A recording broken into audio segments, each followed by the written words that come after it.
여러분 안녕하세요. 오늘도 계속해서 나를 찾는 행복, 나를 어떻게 찾을 수가 있겠는가? 또 인간에게 있어서 가장 깊은 것이 있는 것은 무엇일까? 그것을 지난 시간에 이어서 이렇게 인간 속에 있는 그 불안에 대해서 좀 여러분이랑 같이 생각해 보겠습니다.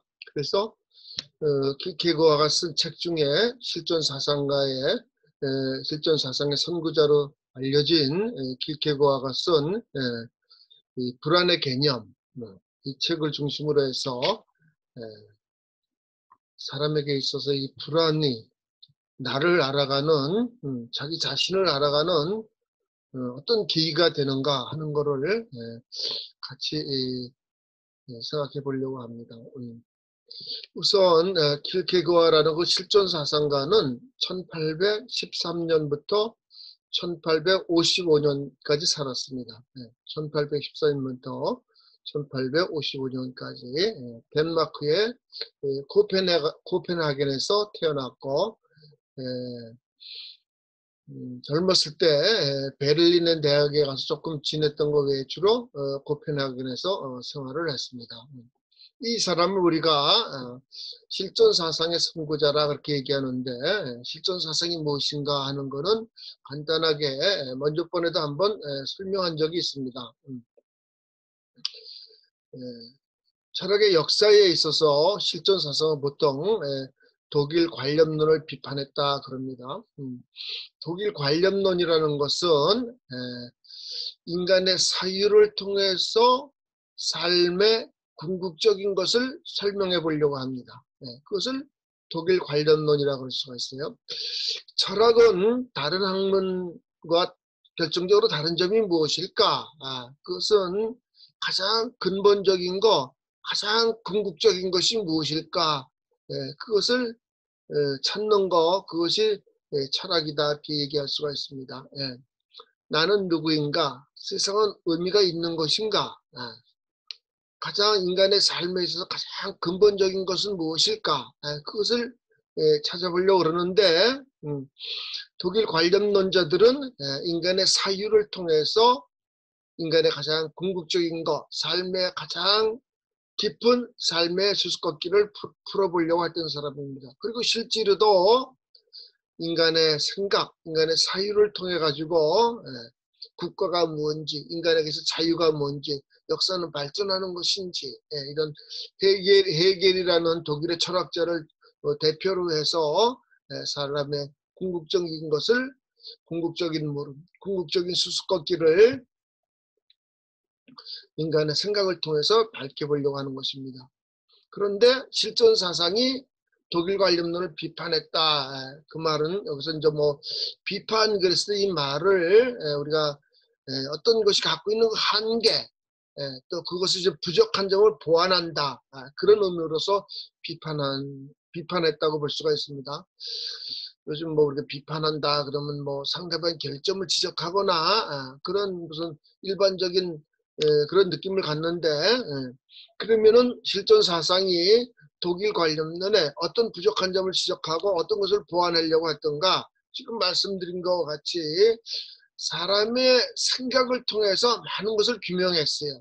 또 나나 여러분이나 대체로 우리가 지금 이렇게 21세기 정보 시대에, 인공지능 시대에, 컴퓨터와 인터넷 이런 시대에, 그 전에 10년, 20년, 30년이나 비교도 할 수 없는 이런 시대에 엄청난 정보 속에서 살아가기 때문에 그전에는 몰랐던 문제들을 우리가 이 정보를 통해서 많이 해결하고 있습니다. 그런데 실존사상은 이 독일 관념론의 한계를 지적했다. 그것은 무슨 뜻인가? 실제로 우리들의 삶이 변화되고 실제로 우리들의 삶이 많은 것을 성취하길 바라고, 이것이 실존사상과 독일 관념론의 차이입니다. 그러니까 생각의 가치를 낮게 평가한 게 아니라 그랬죠. 실존사상도 생각의 가치를 중요하게 생각합니다. 그러나 이 생각이 갖고 있는 한계, 그것을 어떻게 하면 극복해 볼 수가 있을까 했던 것을 실존 사상의 선구자라 그렇게 얘기합니다. 여러분 어느 학문이나 그 학문의 역사라는 게 있는데, 그렇죠? 뭐 문학하는 사람 문학사라는 게 있을 것이고, 또 일반적으로 뭐 문화사, 이런 일반적인 역사가 있을 것이고, 그런데 철학에도 물론 당연히 철학사가 있습니다. 인간이 어떤 궁극적인 질문을 제기하고 그 문제를 해결해 보려고 했고, 그것이 철학의 역사라고 할 것 같으면은 이 키르케고아르는 실존 사상가에 의하면 이 인간의 역사, 철학의 역사에서 크게 두 가지 차이점을 얘기를 하고 있어요. 그것은 키르케고아가 쓴, 이것도 조금 간단하게 먼저 번에 말씀드렸는데요. 철학적 단편이라는 책이 있습니다.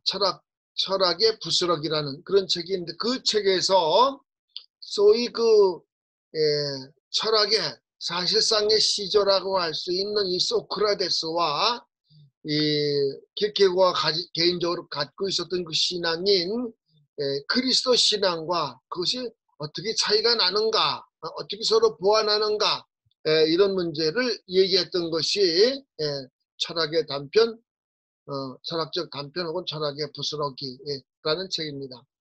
우리나라에는 표재명 교수님이 세상 떠나셨는데요.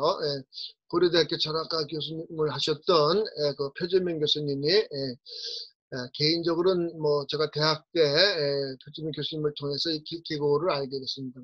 저로서는 제 은사님이신데, 표재명 교수님이 이제 번역하신 책 중에 지금 말씀드렸던 철학적 단편, 철학의 부스러기라는 이런 책이 있습니다. 거기서 소크라테스라는 사람과 그리스도 신앙, 소크라테스적인 출발, 그리스도의 출발이 어떻게 다른가, 어떻게 보완되는가, 그 문제를 얘기하고 있습니다. 저는 개인적으로 이 두 가지 물음이 아주 젊었을 때부터 아주 중요하게 부각돼 왔습니다. 이게 어떤 관계가 있는가, 뭐 이렇게 이게 일반인들이 들으시는 유튜브 강좌니까 아주 간단하게 요약을 하면은, 시랍 철학은, 소크라테스를 중심으로 해서 시랍 철학은 삶의 많은 문제가 이게 무지하기 때문에, 알지 못하기 때문에 생기는 거다, 그렇게 보는 겁니다. 그러니까 어떻게든지 더 높이, 더 깊이 알려고 했던 것이 그리스 철학이다, 시랍 철학이다, 이렇게 볼 수가 있어요. 여러분이 아시는 것 같이 우리 중세를 거쳐서 근대로부터 르네상스라 그러는데, 옛날 그리스 정신을 다시 회복한다 그러는데, 이것은 무슨 뜻이죠? 인간이 어떤 중세의 잘못된 신앙을 극복해서 인간이 바로 알아야 되겠다 하는 것이, 이게 옛날 시랍 정신을 다시 회복하는 것입니다. 그래서 철학적 단편은 철학의 부스러기에 있어서 이 두 가지를 구분했는데, 시랍 정신은 모든 삶의 문제를 무지로 보고 우리가 지식과 정보를 더 쌓으면 해결될 수 있다고 보는 것이고, 그리스도 신앙은 인간에게 무지보다 더 근본적인 문제가 있는데, 그 더 근본적인 문제는 뭔가, 우리 사람 마음속에 어떤 영원한 존재를 그리워하고 영원한 삶을 사모하는 그런 마음이 있기 때문에, 어떤 영원한 존재와 나 사이의 그 관계, 그것이 더 본질적인 것이다, 그렇게 얘기하는 것이 이 소크라테스와 그리스도 신앙의 차이점이다, 그렇게 말할 수 있겠습니다. 우리가 공부하려고 하는 이 불안의 개념이라는 이 책은 1844년도에 이렇게 키르케고아에 의해서 이게 출판이 됐습니다. 이 책도 키르케고아가 필명으로, 그러니까 저자가 키르케고아라 그러지 아니하고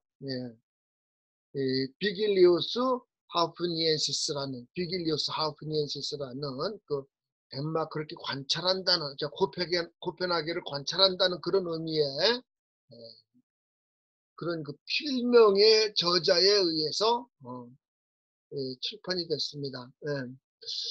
여기서 우리가 한 두 가지를 생각할 수가 있는데 여러분, 코펜하겐을 관찰한다 이 말에서 참 인간에게 그 코펜하겐 여러 사람들이 살았는데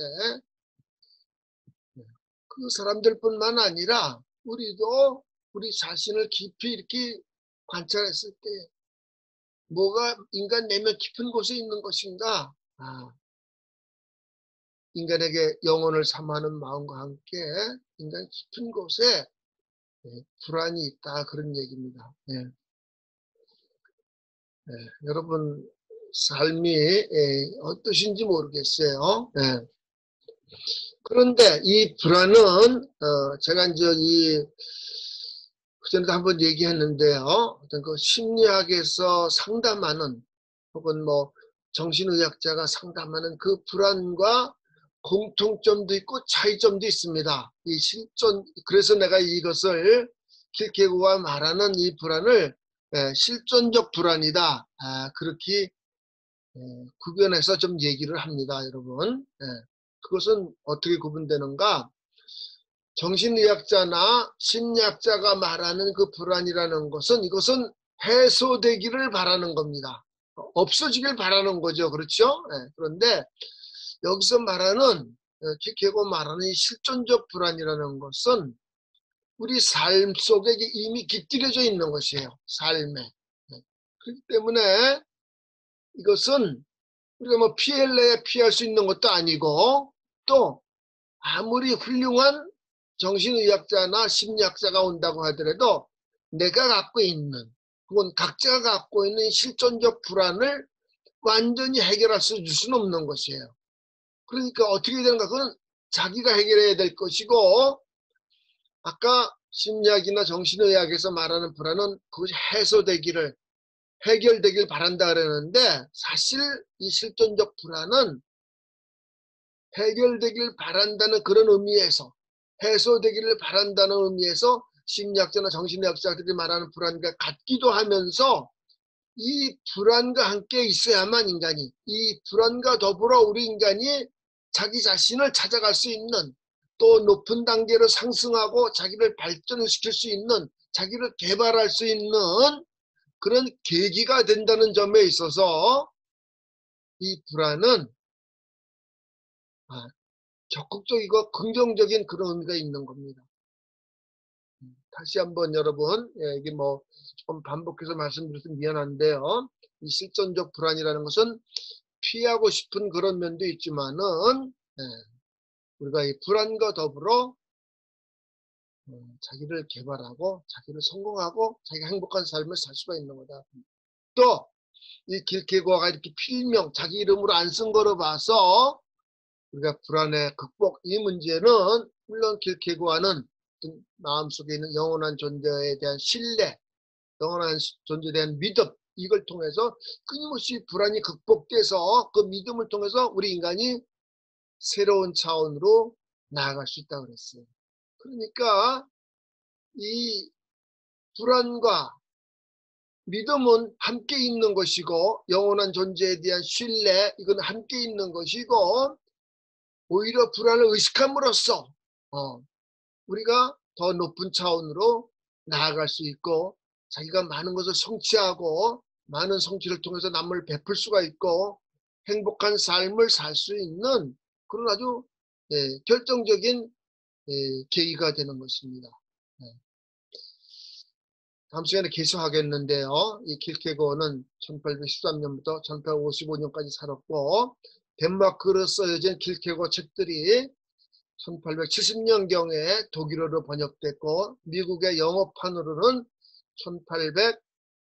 1930년경부터 번역되고 우리나라는 1956년, 59년 이때쯤 김영석 교수님에 의해서 죽음에 이르는 병이 처음으로 번역되기 시작했습니다. 불안의 개념 오늘은 여기까지 하도록 하겠습니다.